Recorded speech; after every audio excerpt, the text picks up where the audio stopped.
Bonjour Mélodie, merci d'être ici et de partager avec nous le passage où ton cheminement entre un moment de douleur ou une situation douloureuse et le cheminement jusqu'à la beauté.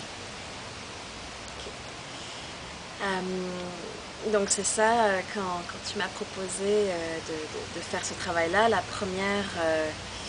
première chose qui m'est montée, c'était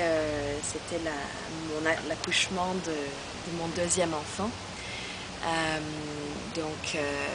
Mes deux enfants sont nés à la maison, donc déjà avec mon premier fils, j'avais fait tout un travail de préparation pour justement être en mesure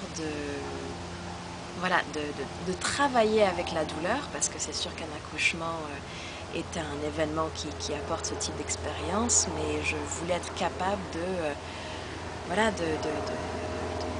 rencontrer cette douleur sans qu'elle me submerge, pour que je puisse vivre l'expérience pleinement de donner naissance à mes enfants à la maison.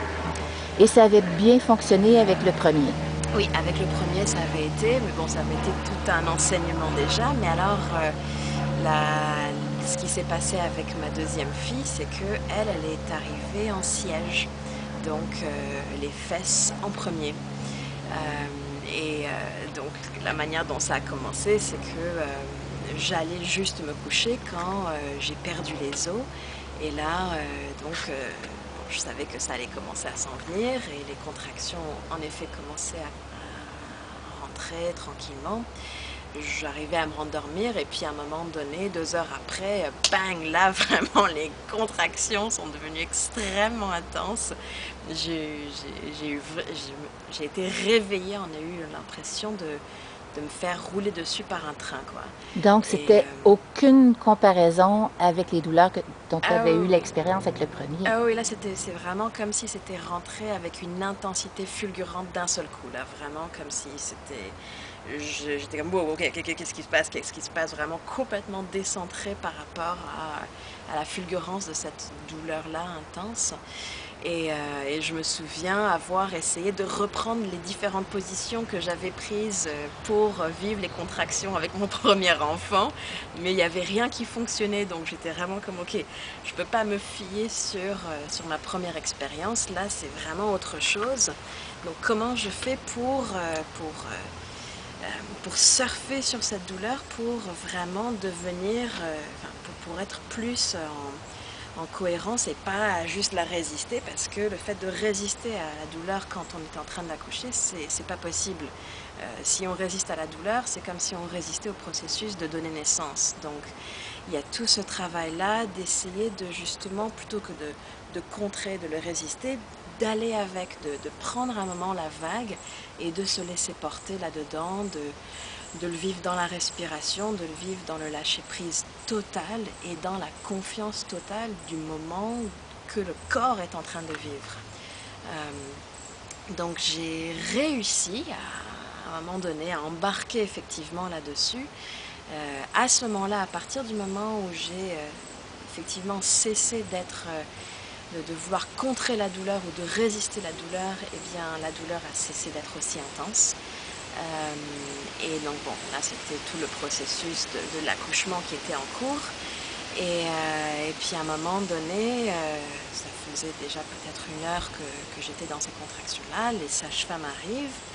Et c'est à ce moment-là que la sage-femme me fait un examen et là me dit « Ok, mais c'est parce que c'est pas une tête que je sens, mais une vulve. Donc ton enfant est en train d'arriver en siège. » Et ça, c'est un protocole de transfert. Les sages-femmes n'ont pas le droit d'accompagner une naissance à la maison. Il faut envoyer la maman à l'hôpital. Et moi, j'étais vraiment comme non, non, non, il est hors de question que je sois envoyée à l'hôpital. J'ai pas envie que ça finisse en césarienne, tout ça. Donc elle a dit, bah, la seule façon que tu accouches à la maison, c'est si tu commences à pousser avant que les ambulanciers arrivent, parce qu'elles avaient déjà appelé les ambulances.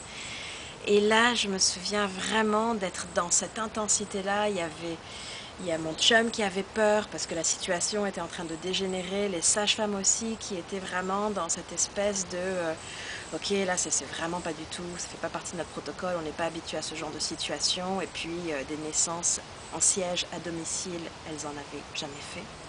Donc il y avait vraiment cette tension dans l'air. Et j'ai senti vraiment, quand j'ai fermé les yeux, j'ai senti en moi que c'était parfait.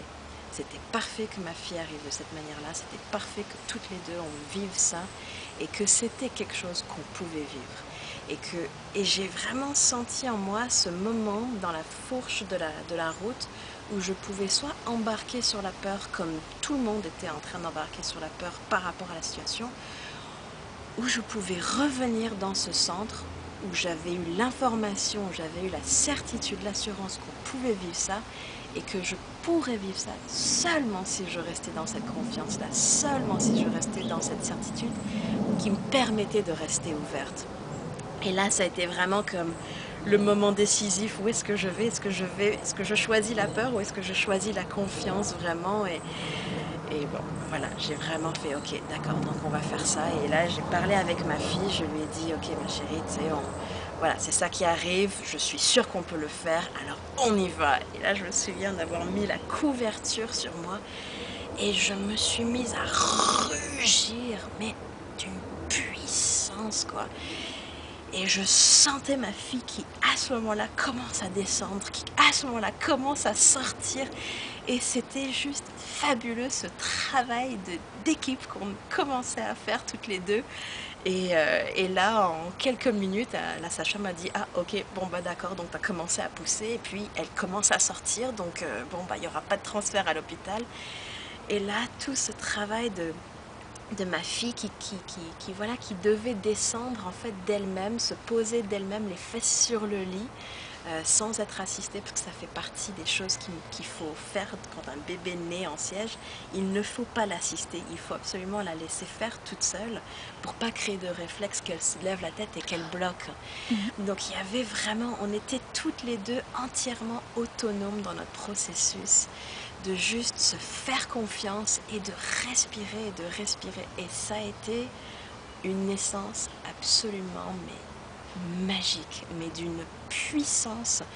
J'ai senti, en ayant pris la décision de me faire confiance, de faire confiance à mon corps, de faire confiance à mon bébé, que là, toutes les deux, on venait de toucher à quelque chose qui allait sceller en nous cette certitude que voilà, on peut tout faire. Il n'y a aucune limite. Même les choses où on dit non, non, ça on ne peut pas faire, ça c'est trop dangereux. Non. Quand le corps dit ça je peux et qu'on fait confiance à cette voie-là, qu'on se fait confiance, tout s'ouvre, on s'ouvre, on s'ouvre, on s'ouvre et tout passe. Et ça a été vraiment une des situations, une des expériences les plus qui m'ont vraiment mise en contact le plus fortement avec cette puissance-là en moi. Et cette certitude aussi que, voilà, que nous, les femmes, on peut donner naissance à tout, Et aujourd'hui, quand tu regardes ça avec le recul, quel est ton regard sur la beauté?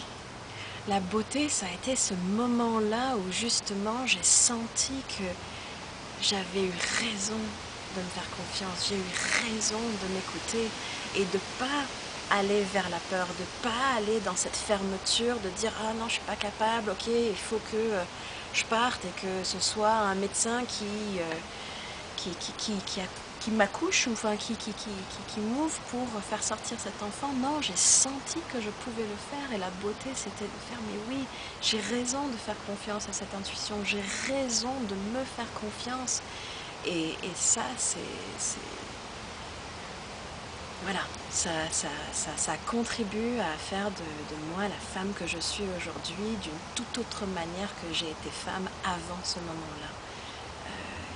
C'est comme si les barrières de mes limitations avaient été repoussées assez clairement. Et as-tu l'impression que tu as transmis cette force et cette beauté à ta fille et qu'elle l'avait déjà? Oh, clair. Oh, bah, qui sait de l'œuf ou de la poule, mais en tout cas, c'est toute une petite femme. Vraiment, là, elle est grounded. Et quand elle veut quelque chose, elle le fait, mais elle le fait vraiment avec cette force tranquille.